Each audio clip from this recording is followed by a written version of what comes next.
Genesis 3. Now the serpent was more subtle than any beast of the field which the Lord God had made. And he said unto the woman, Yet, hath God said, Ye shall not eat of every tree of the garden? And the woman said unto the serpent, We may eat of the fruit of the trees of the garden. But of the fruit of the tree which is in the midst of the garden, God hath said, Ye shall not eat of it, neither shall ye touch it, lest ye die. And the serpent said unto the woman, Ye shall not surely die. For God doth know that in the day ye eat thereof, then your eyes shall be opened, and ye shall be as gods, knowing good and evil. And when the woman saw that the tree was good for food, and that it was pleasant to the eyes, and a tree to be desired to make one wise, she took of the fruit thereof, and did eat, and gave also unto her husband with her, and he did eat. And the eyes of them both were opened, and they knew that they were naked, and they sewed fig leaves together and made themselves aprons. And they heard the voice of the Lord God walking in the garden in the cool of the day, and Adam and his wife hid themselves from the presence of the Lord God amongst the trees of the garden. And the Lord God called unto Adam, and said unto him, Where art thou?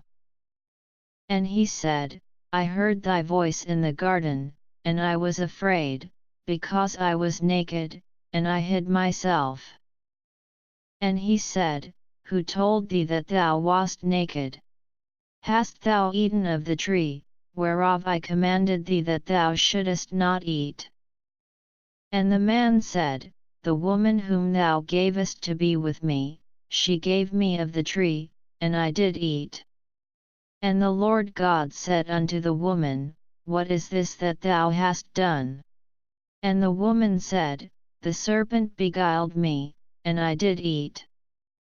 And the Lord God said unto the serpent, Because thou hast done this, thou art cursed above all cattle, and above every beast of the field, upon thy belly shalt thou go, and dust shalt thou eat all the days of thy life.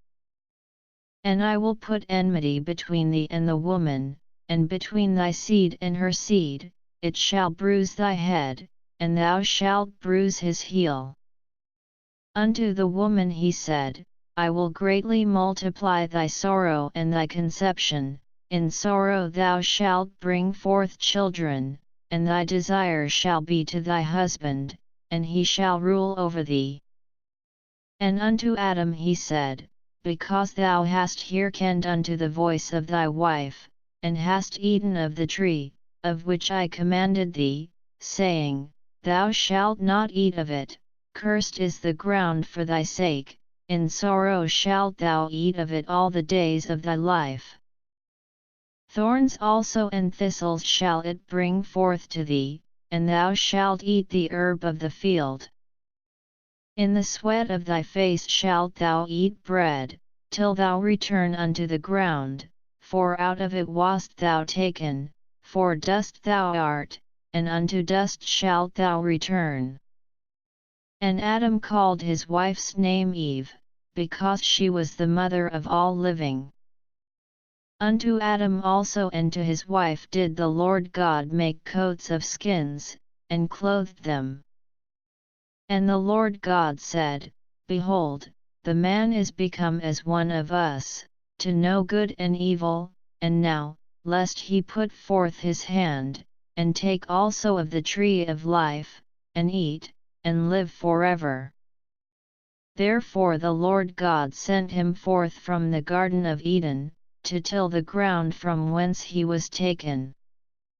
So he drove out the man, and he placed at the east of the Garden of Eden cherubims, and a flaming sword which turned every way, to keep the way of the tree of life.